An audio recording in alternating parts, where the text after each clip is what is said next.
Good morning or good afternoon, everyone. Welcome to this workshop during which we will talk about the rules of origin for the CETA agreements. I'm Delphine Adeno-Owusu. I'm the Executive Director of the EU Chamber of Commerce in Canada, UCAN. UCAN really is here to promote the business relations between the EU and Canada, and we also advocate on behalf of EU companies here in Canada. Before I start, I wanted to mention our upcoming events, which is the EU-Canada Business Day, Green Back Better. It will take place on Wednesday, April 13th, and it will convene companies, innovators, industry association, government representatives from both sides on the Atlantic to explore business and trade cooperation opportunities. We will discuss 3 topics during this event: a business case discussion around corporate sustainability and circularity, a showcase of clean and sustainable urban mobility technologies and solutions, and a panel discussion on sustainable investment and reporting. We already have confirmed speakers from Michelin, Air France-KLM, TD Bank, Pembina Institute, or CaixaBank. The registration link will actually go out today. So if you don't receive our newsletter already, feel free to connect to our website and subscribe to our newsletter. Also, before I introduce our speaker today, I wanted to share that UCAN and its member chambers and member companies condemn the violence and aggression of the recent invasion of Ukraine by Russia. We support the sanctions taken by the EU, by Canada and their partner towards Russia after Putin's unprecedented and unprovoked military attack against Ukraine. We continue to hope for a quick end to the hostilities and the resumption of peace. We stand with the government of Ukraine and with the people of Ukraine. Now, for our topic of today, our speaker is Christian Sivière. Christian Sivière is an expert in international logistics in Europe and in Canada and has his own import and export consultancy, Solimpex, active in 2 areas. He consults to help SMEs to grow internationally, but also he trains on logistics, customs and regulatory aspects of the international trade, importing, exporting, free trade agreements, and supply chain management and related issues. Christian lectures for the Canada International Freight Forwarders Association in Toronto and the World Federation of International Freight Forwarders in Zurich. He gives also conferences for various trade organizations like the Montreal Chamber of Commerce, Invest in Ottawa, or Supply Chain Canada. To everyone, have a great event. If you have any questions, feel free to drop them directly in the Q&A section and not in the chat. We will take some questions at the end of the presentation. The recording will be available on our YouTube channel, and we will also have a guide that will be published in the coming days after the event. Thank you so much for being with us today. And Christian, over to you. Thank you for giving us so much information about this rule of origin that is really a key topic for CETA. Over to you, Christian. Thank you very much, Delphine, and good morning or good afternoon, everyone. Maybe before you go, Delphine, you might confirm to me that you can see my presentation, that you can see my... Yes, indeed, we can see... I don't seem to be able to get my... Just a moment. Yeah. Sorry about that. Let's just do this. So yes, great. Okay, great. Excellent. Thanks, Christian. All right. So thank you very much, Delphine, for the invitation to speak. And yes, I will definitely support what Delphine's opening statement on behalf of UCAN. On my own behalf, I'd like to say that I stand 100% with Ukraine. In fact, this morning, my presentation's background will be the colors of Ukraine. I hope that everyone agrees with that and that nobody is shocked about this. Anybody who disagrees with that is fine, but what can we do? And so we are indeed living in a different world since February 24th. And it's very nice to see democratic countries united in support of Ukraine. It's a little bit shocking to see the number of countries that are sitting on the sidelines, that are staying neutral and indirectly supporting it. But that's not today's topic. So thank you for the introduction, Delphine. Very briefly, I want to tell you who I am, even though Delphine covered it. So I work on the regulatory, customs and logistics aspects of importing and exporting and I work as a consultant, and I also provide training for companies, individual trainings for companies. I'd like to point you to two publications. They are very nice publications. They're Canadian publications based in Toronto, and they are talking and dealing with international trade, supply chain management, importing, exporting, and they're at the bottom of the screen, Inside Logistics and Supply Professional. I invite you to look them up. They're free and have very good content on these topics. And so why should we talk about rules of origin? Well, it's I have to share some of these surveys with you because some of you might not be aware of the fact that for many companies, rules of origin are a little bit mysterious. And I can confirm to you that when I give trainings for companies, very often I come across people who, even though they are experienced in international trade, they don't fully understand how rules of origin work. So I wanted to share with you this Reuters KPMG survey, which says that 70% of companies don't fully utilize free trade agreements. Which is very surprising. And if you look at the bottom right-hand side corner, left-hand side, sorry, you'll see that I circled the fact that out of these 70% of companies that don't fully utilize free trade agreements, 79% say it's because rules of origin are too complicated and documentary requirements are too complex. And so that's actually why we're going to talk about rules of origin. It's a topic that is not well understood by many companies. And if you don't understand the rules of origin that pertain to a free trade agreement, that means either you're going to miss opportunities or you're going to take the wrong decisions and maybe have issues with customs or have penalties or whatnot. So it's crucial to understand how these work. That's what I'm going to explain to you today. And I just wanted to share before going into the crux of the presentation. Japan also has, we looked at the KPMG survey. I saw something in a survey in Japan that basically said the same thing, and that pointed to the fact that about half of Japanese exporters have trouble dealing with rules of origin and documentary requirements. There's also European surveys on that, there's Canadian surveys on that. So that's why we're here. The CETA free trade agreement provides great opportunities for European companies and for Canadian companies. The rules of origin are the crux of the agreement when it comes to the trading of goods, of products. And so where do we find that information? This is on this slide here, you see the beginning of the structure of the agreement of the CETA free trade agreement. It has 30 chapters, and a lot of the information there is high-level information. So the main thing to know about when you begin your process is to know where to look. So don't read all the 30 chapters of the CETA free trade agreement. It's going to take you too long and it's going to give you headaches. You have to go, if you're exporting or importing products, goods, you have to go to the end of the agreement in the annexes that are at the end, that are after the 30 chapters. Look for the protocol on rules of origin and origin procedures, and specifically Annex 5. That's where the information is. And so that's what I'm going to try to make you familiar with this morning or this afternoon for those of you who are in Europe. So indeed, free trade agreements are great tools to make for exporters and importers, because the reduction of duties or tariffs is such that our products are more competitive than products from other countries that are not part of the agreement. And so we have rules of origin attached to free trade agreements, and that is to make it possible for certain products to have a certain proportion of foreign content to still qualify for the free trade agreement. You see, this is the key. And so how is that decided? How are these rules of origin decided, and what are the main components? First, the country of manufacture, production, assembly. The last country of assembly of the product has to be one of the countries that's part of the agreement. But the two important components to fully understand is what's called the tariff change rule and the regional value content.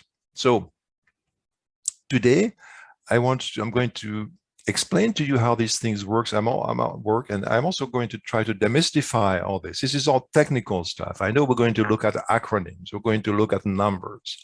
It might be, sometimes it can be a bit intimidating, or it's a lot of information, but don't worry about it. Take your headache tablets if necessary. You know, if you're not a detail-oriented person, trust me, it's worthwhile to make the effort to understand these things so that we can navigate through them and take advantage, enjoy the opportunities created by these free trade agreements. So we'll look at tariff change rules and regional value content in a moment, and you'll see it will be very easy to follow. And so the rules of origin, there isn't one rule of origin. They're specific, and they vary from product to product. I'll show you how that works. And then the last element, once an exporter, whether it's a Canadian exporter or a European exporter, has verified that the goods meet the rules of origin, then the exporter provides an origin certification, which is what we have to present to customs, either in Canada or in Europe, to make in order to benefit from to get the preferential tariff treatment. On the European side, exporters for sales that are over 6,000 euros, European exporters have to register under the REX system. In Canada, it's a little different. Canadian exporters show their exporter number. So that's the key component. And so one thing before we get into the details of that, of understanding the rules of origin, I want to share a little bit of general information with you to make sure that these components are understood. So the first thing I wanted to share with you is to say that it's not compulsory to claim the benefit of the free trade agreement. This is a Canadian customs form. That's the form. It's called the B3. It's the form that is issued when European products enter Canada, or all products entering Canada are, when they go through customs, that's the form that the freight forwarder, the customs broker fills out. And so if we're importing European products in Canada, we have to show on the customs form, we have to show the origin, but that does not necessarily mean that we're going to take advantage of the trade agreement, of the CETA trade agreement. There we show that in as tariff treatment in slot 14. So I just want you to understand, bringing European goods in Canada or bringing Canadian goods into Europe does not mean we're going to take advantage of the free trade agreement. We can still go through customs, declaring the proper origin, but not taking advantage of the agreement, i.e. paying the duties that are applicable outside of the free trade agreement, or the tariffs, as we call them too. And so this is the Canadian form that I wanted to show you to highlight the concept. And the European form looks like this. It's called the single administrative document. So you see, you declare the country of origin, Canada, and then you declare that's in slot 16, and then in slot 36, the preference level. And that's where you say, I'm going to get the regular duty rate, or I'm going to claim the CETA preferential duty rate. So it's not compulsory to claim the benefit of the free trade agreement when we do business between the European Union and Canada in either direction. So that's the first thing I wanted to share with you. And so why is that, or why would we do that? Well, it's because quite a few products are duty-free already without the free trade agreement. So I'm giving you examples here of Canadian duty rates or Canadian tariffs, but they're pretty well equivalent on the European side as well. So if you're importing fruits and vegetables in Canada, they are at 0% anyway. The aerospace industry is at 0%. This is pretty well the norm around the world, and it's the same in the EU, and it's the same in the US. Aerospace products are, generally speaking, at 0%. So you don't need to worry about the rules of origin if you're in that industry. Machinery is mostly at 0% as well. However, sometimes there's amusing details, so we have to really pay attention to details. So for example, if you're importing shavers in Canada, they're at 0%. They're free of duty anyway, so it doesn't matter if we have a free trade agreement or not. But if you're bringing in hair clippers, there's a 6% tariff, as you see at the bottom. So it's just to illustrate that many products are duty-free, but also many products pay duties. pay tariffs entering Canada, same when entering in the European Union. And so one thing I wanted to say also, and I'm showing you examples here to show you the details, but generally speaking, where we have the most tariffs or the most duties is on apparel, footwear, food preparations, and things like this, furniture, toys. This is where we have the most tariffs on both sides. So I'm showing you a sample here on the Canadian side. So on footwear, it's between 15 and 20%. It depends on the model. For most garments, apparel, it's 18%. For many food preparations, it's between 9, 10, 11, 12%. Furniture is mostly at 9.5%. Automobile parts are at 6.1. So varying rates of duties and tariffs. And so depending on the industry you're in, of course, you have great advantages by using CETA. And in some industries, you don't really worry about CETA. So that's the first thing I wanted to share with you. And then talking about the origin of products and talking about rules of origin. Of course, for natural products, unprocessed products, agri, for example, here, this picture here shows us Canadian durum wheat that's grown in Canada. And so when a product is grown and harvested in Canada or in the EU, then it automatically qualifies. You don't have to worry about rules of origin. So durum wheat, Canadian durum wheat shipped to Italy to make the world's best pasta, Italian pasta. We don't worry about the rules of origin. Same with the mustard seeds that Canada exports to France to make the famous Dijon mustard. Don't worry about the origin because the seeds that come from a product that has been grown and harvested in Canada, so it's automatically qualified.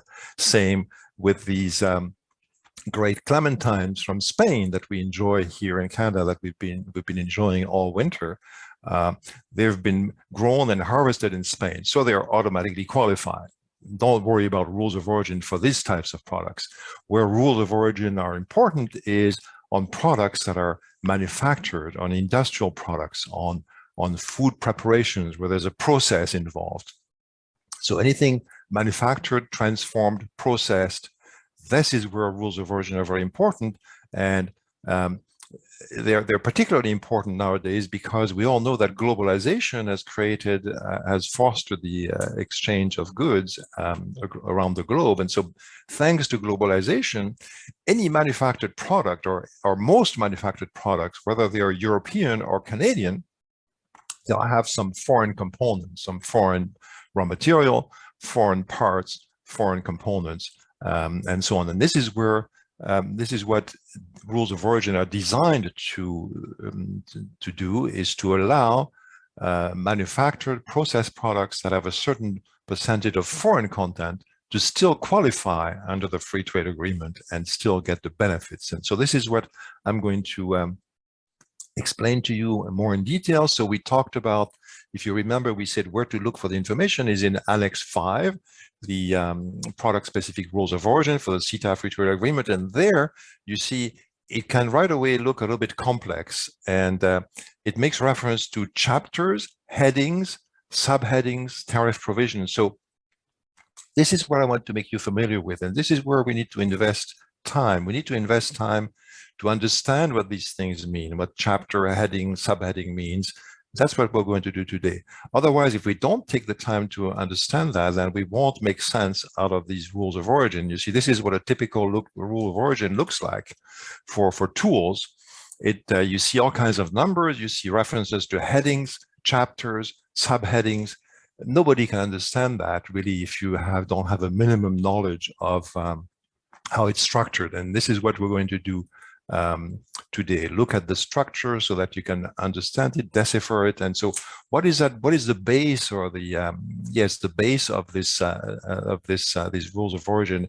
It's based on the HS code. So the HS code is an international numbering system of products that is created and maintained by the European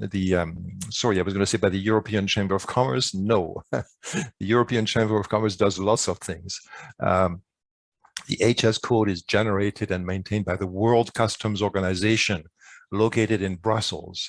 See, they are also in Brussels. That's why I was getting confused. And so it's an international numbering system of products. That's a 10-digit number. Only the first 6 digits are international. The last 4 digits can vary from country to country. And so just to give you an example, garments, textiles, apparel are in chapter 61. And then within chapter 61, which covers apparel, you have a heading, a subdivision for t-shirts. So all t-shirts around the world, in every customs authorities around the world, classifies t-shirts under 6109. And then whether the t-shirts are made of cotton or linen or man-made fiber, then we'll decide the next level. And so it's called the subheading. So t-shirts made of cotton around the world will be classified as 610910. 61 is the chapter, 09 is the heading, and 10 is the subheading. So again, for those of you who are not detailed oriented, take your head tablet and then you'll be fine. It's worthwhile looking into this and understanding how this works and where to look for the information. And you know what we should not do in these contexts is we should not say, okay, I'm not going to worry about this because this is too complicated for me. I'm going to get my customs broker to help out and deal with that. And of course, customs brokers, freight forwarders, consultants will help you navigate through that. But it's important for you to understand that, because who is going to take the purchasing decision? Who is going to take the procurement decision in your company as to whether you're going to buy your parts and components and raw materials locally, or are you going to buy them from elsewhere? It's you, it's the company, it's the exporter, it's the manufacturer who needs to take that decision. It's not going to be the customs broker who is going to decide that. So in order to take these informed decisions, and you have to be familiar with how this works, because this has a big impact on how you procure your supplies and how you are able to export your products competitively and take advantage of free trade agreements. So let's look into the HS code and let's see how it's translated into rules of origin, and let's try to really understand that and how important it is. So the 10-digit HS code, the full 10-digit HS code, so there it varies from country to country. So therefore, if you're looking for the Canadian HS code, then you look in the Canadian customs tariff. If you're looking for the EU 10-digit HS code, you look in the tariff. If you're looking for the US HTS code, then you look on the US side. But the first 6 digits are international, and that's what's going to save us and help us navigate through these rules of origin. So I said the HS code is an international numbering system of products. It's established and maintained by the World Customs Organization in Brussels. So just to give you a glimpse, a feeling for how it's structured, it has 99 chapters, chapter 1 to 99. And these chapters are organized based on the degree of transformation of a product. So you see live animals, fruits, vegetables are at the beginning of the HS code. Chapter 1 is for animals. Dairy products are in chapter 4, fruits, not chapter 8. And then towards the end, you see the more manufactured products. So the more a product is manufactured, the later it is in the numerical order of the HS code. And so we don't need to be familiar with all 99 chapters. We need to be familiar with the organization of the HS code, and we need to find our product, our manufactured product. Where, in which chapter is my product? And there, after that, we look at the rules of origin that specifically apply to my product. So just to give you a glimpse of how what the HS code looks like, you see, if we're looking at tools or implements, cutlery made of metal, so only for those made of metal, those made out of wood are in a different chapter, the chapter for products made out of wood. And so chapter 82, tools, cutlery made in metal. And then within that, you have a heading, 8201, that's the 4 digits. These are hand tools. you know, and they are specifically mentioned, 8201. And then within 8201, you have spades and shovels. So that's 820110. And so that is international. Whatever is more detailed afterwards, what has 8 digits or 10 digits, it varies from country to country. So we don't worry about that as far as rules of origin are concerned. We just worry about the first 6 digits. And so you can see here, if you're exporting Canadian-made or European-made spades or shovel, the subheading, they're going to be in chapter 82. They are in heading 8201, and they are in subheading 820110. And so you'll see, why is that important to understand? To understand that is because this is what the kind of numbers that you find in the rules of origin. If you're exporting rakes, then they are in subheading. They're still in chapter 82. They're still in the heading 8201, but they are in subheading 820130. That's the ones at the bottom. So the 10-digit full number, the HS code, we don't worry about that for rules of origin. We worry about the first 6 digits, and namely, the first 2 are the chapter. The next 2 are the heading, and then the 6 digit in total, then that's the subheading. So this is what the structure to understand, and I will show you in detail what it looks like in specific rules of origin. I'll show you practical examples. So before doing that, I need to take a little bit of time to explain the 2 principles we talked about earlier, the tariff change rule and the regional value content. So what does the tariff change rule talk about, and what is its purpose? The tariff change rule refers to the fact that when a product is manufactured, it's processed, it's transformed, then it becomes a different product, right? Your input is different from your output. So let's take the aluminum industry as an example. We make aluminum in Europe, we make aluminum in Canada, but the raw material is neither Canadian nor European. The raw material to make aluminum is bauxite. And it comes mainly from Africa, from Guinea in West Africa is the world's biggest supplier of bauxite. And so we import bauxite in Europe and in Canada to make aluminum. And so aluminum is a different product, and it's reflected in the fact that it has a different HS code. So you see the HS code for bauxite is 260600, so it's in chapter 26 of the HS code, and then aluminum sheets or ingots, once it's manufactured, then it's in chapter 76 of the HS code, and the HS code, the first 6 digits HS code is 760110. So we can import bauxite and make aluminum, and it's going to have a different HS code on its way out. So it will generally be qualified as a Canadian or European product and under the rule of origin of the free trade agreement. Likewise, we could import aluminum sheets or ingots in Europe or in Canada and use them to manufacture doors or windows, and then they have a different HS code. So we've transformed the product.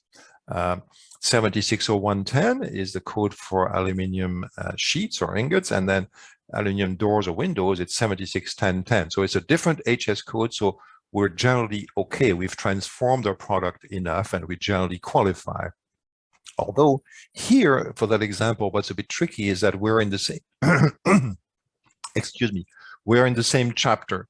So both HS codes start with number 76, so it could be tricky depending on how the rules of origin look like in the free trade agreement that we're looking at. And so that's the tariff change code. It's a change in HS code that's the result of transforming a raw material and making it into something else. The second element is called the regional value content. And so what this refers to the fact that for some products, you have to have a minimum percentage of local content in order to qualify. So you cannot exceed a certain percentage of foreign content. And so what's important to understand here is that why is that called the regional value content and not the local value content? Is because you can include in your calculation, you can include the content from all the countries that are part of the free trade agreement. Let's take an example. These stinky and noisy machines that we make here in Canada called skidoos or snowmobiles.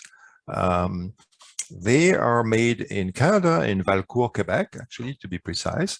and they have a fair amount of a fair value of Canadian content, right? There's many parts, components that are made in Canada. There's also the labor that's in Canada, but they also have the European components. The motors for these skidoos are made in Austria, in Graz, and the tracks are made in Rovaniemi in Finland.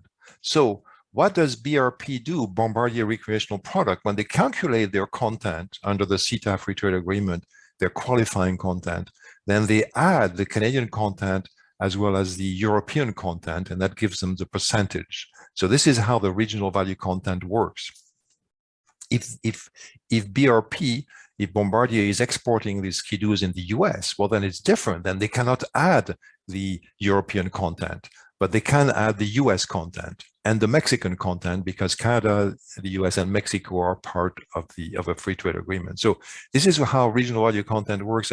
And trust me, believe me, many companies don't realize that. I often have companies calling me to help them validate that their product is sufficiently Canadian to get the preferential tariff treatment of the free trade agreement. And it's not just, you don't just consider the Canadian content, you also consider the European content in the context of CETA, or the US content or the Mexican content in the context of the North American free trade agreement. So this is what regional value content works like. And now I'm going to show you precise examples of these rules of origin as they exist, and to make it perhaps a little bit more concrete. So I chose cookies to illustrate that, because we make great cookies in Canada and in Europe as well.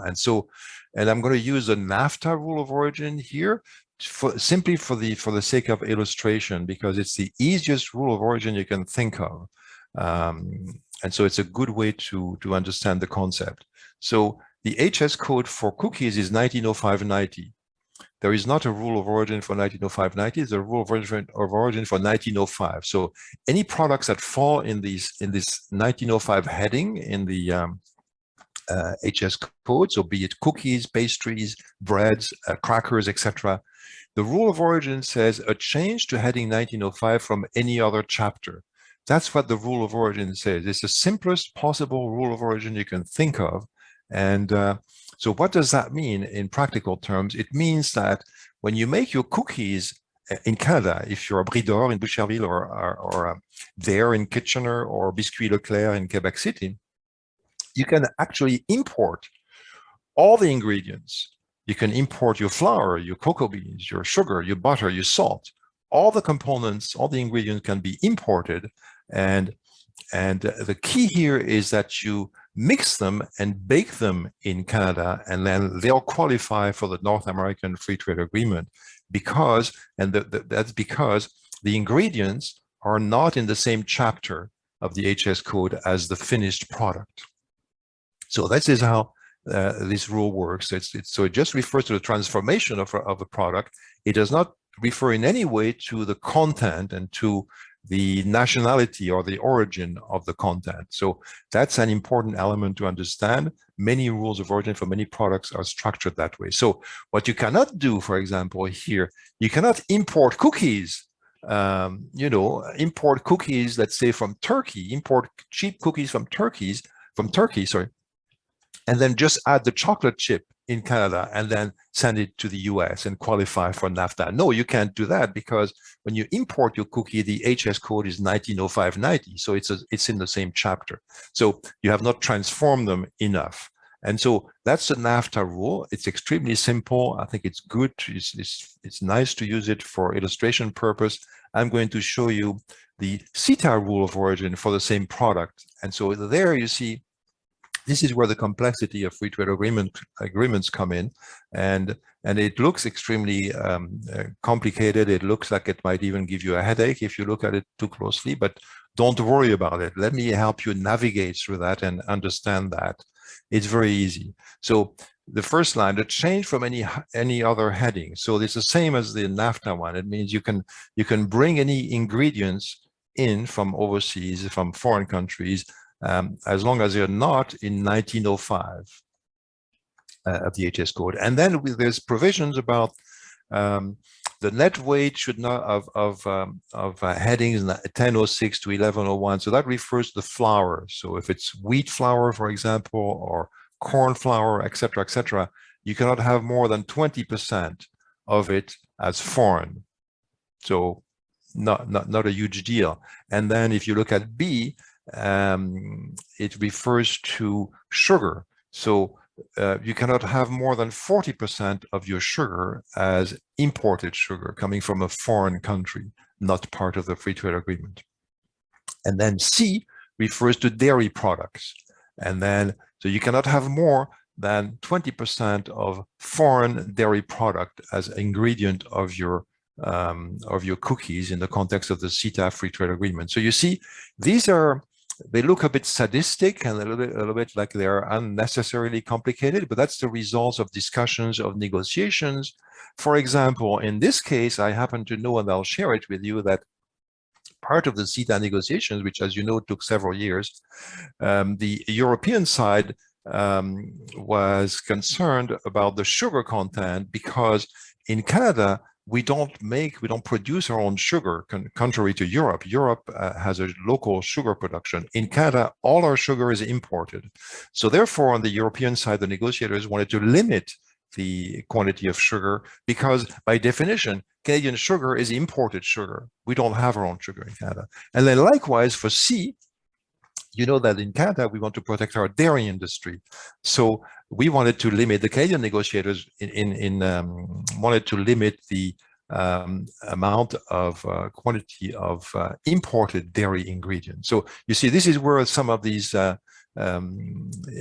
details come from. It's because for one reason or another, because of the way the negotiations took place, some products have complex rules of origin, some have very easy rules of origin, but then sometimes also what looks complex at first is not really the end of the world. It's a question of just understanding what all that means and deciphering it and be able to look up things in the HS code. So not a big deal, I think, in practical terms. Just make sure that if you have foreign sugar or foreign dairy products as part of your foreign flour, that it does not exceed a certain percentage. Okay, and so in many industrial products it works like this, and so I want to show you examples and also make parallels between the CETA agreement and the North American Free Trade Agreement, just for the sake of illustration. So we were talking about aluminum doors and windows. So articles of aluminium are in chapter 76, and so you see the CETA rule of origin is very easy, and it covers all items that fall under 7608, between 7608 and 7609, 10, 11 until 16, just a change of tariff heading, whereas the CETA, the NAFTA rule of origin, or the CUSMA, I should say, is a little different, is a little bit more complex. You have it illustrated here. In CETA, there's a rule that applies to 7608 from 7608 to 7616. In CUSMA, there's a rule from 7608 to 7609, and it's different from 7610 to 7613, and it's different from 7613 to 7616. So it's not a huge deal. It's just a question of really finding where your product fits and what is the rule that applies to your specific product. Just to give you another example of the differences between the free trade agreements, footwear has a rule that's relatively simple in CETA that has an exception. Assemblies of uppers affixed to inner soles. So relatively easy to deal with. We still make shoes in Canada and we still make shoes in Europe. I have a couple of pairs of beautiful Italian-made shoes. And if you look at the North American Free Trade Agreement, or the CUSMA rule of origin, then it's a bit similar. You have to have a change in heading, i.e. you have to transform the raw material to make it into a different product, but you have a regional value content requirement. So you see in CETA, there's just a transformation rule. There is no percentage of, there's no limit to the percentage of foreign content. In CUSMA for North America, there is a limit. You cannot have more than 45% of foreign content in the same pair of shoes. So this is again to illustrate the differences and the nuances, and also my objective by showing you the examples is that you can see what are the different possibilities that exist, and also in order not to be discouraged when you see these kinds of level of details. And the last one here, and then I'll look at CETA rules, is for 9401, which is toys. So, you know, this is furniture. And so there, the rules are a little bit different, or a little bit similar, but not broken down the same way. And then on the CETA agreement, which is at the top, it's 50% is the minimum local regional content that you have to have. And then in the North American free trade agreement, then there's different percentages, 60%, 50%. So you see the trade agreements vary up to this level of details. They're structured the same way, but they don't mean exactly the same thing. And sometimes we have rules that are very detailed that only apply to a certain number of products, and sometimes rules are wider. They apply to only a subheading or to several subheadings as part of a specific heading. So this is where all the details are. And here I want to show you, illustrate some CETA rules for different products. And so you see the general rule. The first one is automobile parts, and there the regional value content is 50%. For toys, the regional value content, that's the number 2. The second one, the regional value content is 50%. And for boats, for example, we do export, we do make boats in Canada and in Europe, sailboats or recreational boats or motorboats. So there you see the regional value content is 40%. And if you look at garments, the last one, textiles, there it's complex because there is you can have foreign imported yarn or imported fabric, but you need to have, in the CETA agreement, we have what's called the double transformation rule. So the product, there has to be two transformations of a foreign component, yarn or material, in order to meet the rule of origin. And you see the regional value content is not 50%, it's 47.5%. So you see, this is the kinds of details that we have to be conscious of and really understand well. And so I'm done with the rules of origin. I hope I didn't give you a headache. I hope you understand a little bit better now how these are structured, and why companies should not get discouraged when they see this level of detail. It's really to understand how it works and where my product is, and then work it backwards from the origin and the content of our components, of our raw materials and our parts. And so before ending on rules of origin, I want to very briefly touch on 2 things. Remind you that there is a direct shipment rule in effect under the CETA Free Trade Agreement. So what does that mean? That means to comply with the rule, to get the preferential tariff treatment when we ship goods from Canada to Europe, we have to ship them directly. And so we cannot ship our goods first to the UK, for example. And, you know, why do I talk about that? Is because many Canadian companies export to the UK. It's a traditional market for Canadian companies for all kinds of reasons, you know, language, culture, history, etc., etc. But now that the UK has become an island again, they're not part of the EU, they're not part of the CETA agreement. So we cannot ship Canadian products to a UK distribution center and then ship it from the UK distribution center to the European market, because then we lose the preferential tariff treatment because goods have to be shipped directly. And I have another example I want to share with you, looking at it from the European side now. And I know companies that distribute their products. I know European companies that distribute their products for North America through a distribution center in the US. I know one who has a distribution center is in South Carolina. I know another one that has a distribution center in New Jersey. So when you do that, your European product will lose the benefit of the free trade agreement when it enters the Canadian market, when it's being shipped from a US distribution center up to Canada. It works very well, and it's relatively cost effective, but it loses the preferential tariff treatment of the CETA free trade agreement. So to benefit from the CETA free trade agreement, your products must be shipped directly from Europe to Canada or directly from Canada to the European Union. And the last point I want to share with you is make the link with the US market and just remind you that it's very easy to get European products into Canada duty-free, but it's also very easy to get products from Canada to the US because we're so close and our economies are so integrated. And so what you could do is look at this from look at Canada as the point of entry for North America, take advantage of CETA, get your European products to Canada, but then see if look into the rules of origin of the North American Free Trade Agreement between Canada, the US, and Mexico, and see maybe your product can be can have a final assembly in Canada and then qualify for the North American Free Trade Agreement. And so, and this is not theoretical.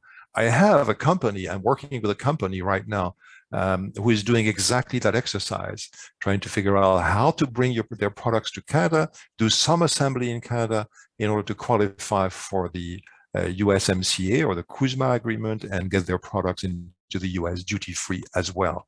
And so it's not theoretical, it's possible, it's practical. And so the key here is for you to take these decisions, is for you to be familiar with the rules of origin, understanding what does all this mean, heading, chapter, subheading.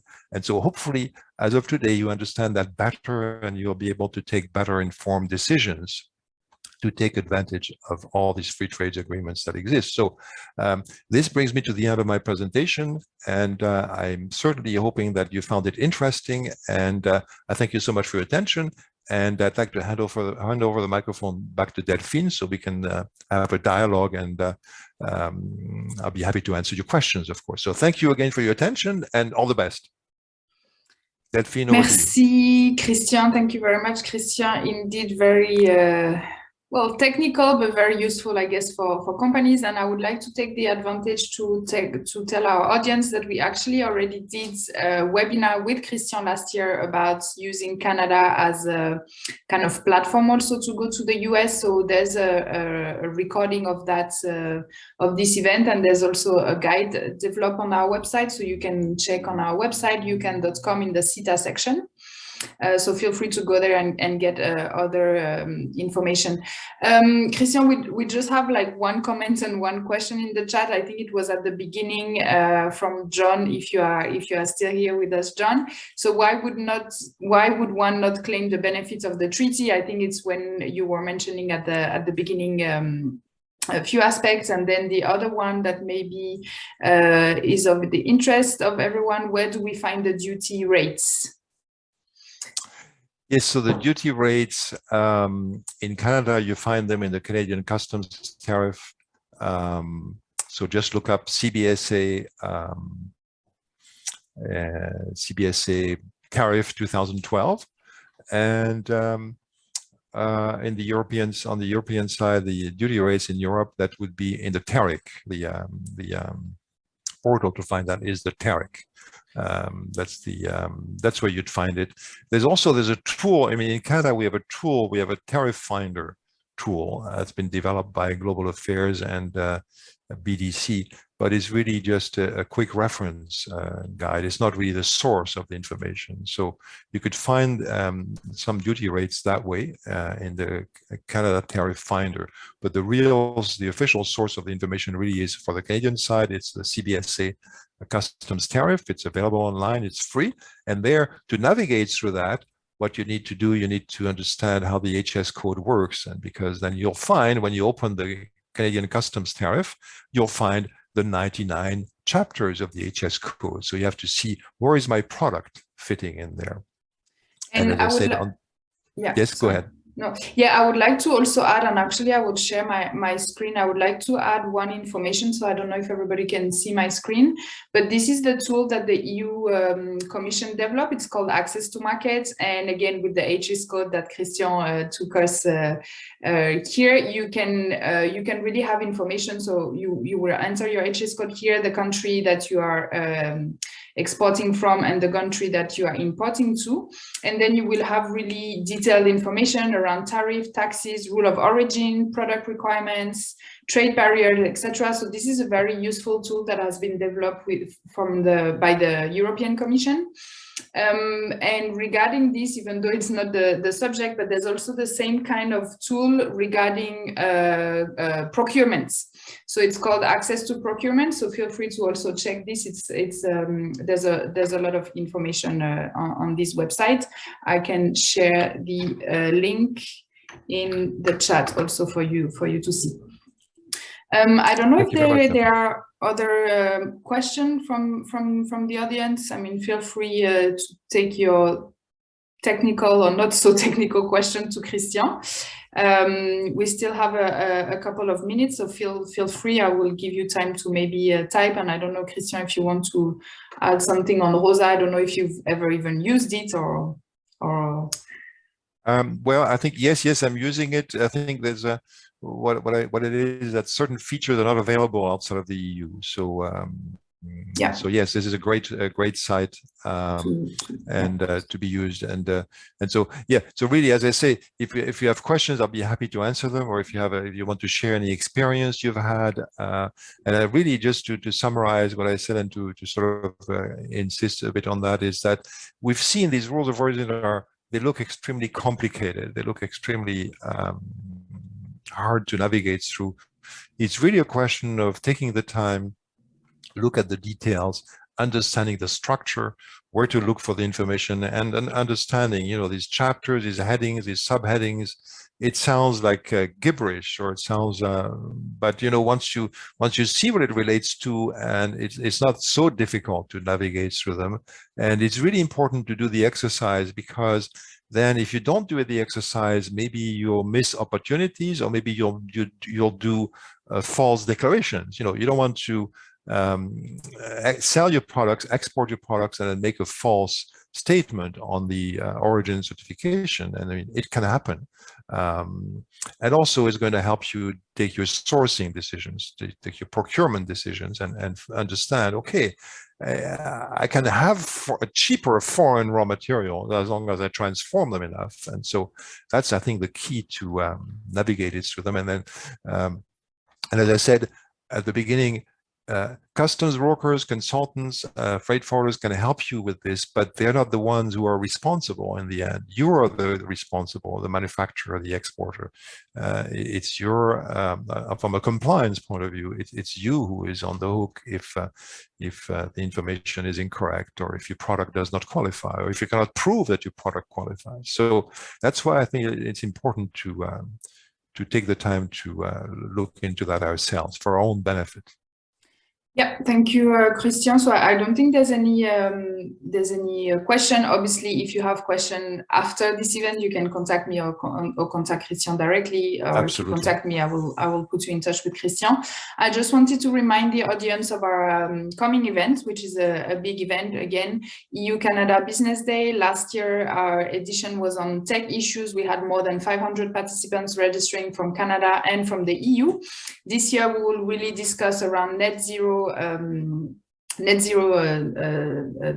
future and the transition. And again, we will discuss three main topics: circularity, urban mobility, and sustainable investment and reporting. So feel free to sign up to our newsletter or follow us on our social media. We will actually have the registration link out today. So yeah, I hope to see you on April 13 for our main event of the year.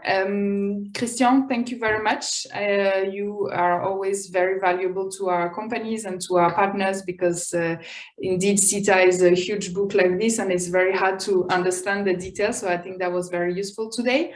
So thank you for your presentation, and to all our participants, thank you for joining us today. I sent some few links on the chats on UCAN website for the resources, and others. Feel free to look into that. And we will see you another day. Thank you very much. Have a nice day or have a nice afternoon. Thank you, everyone. Thank you, Delphine. Thank you, everyone. Bye. All the best.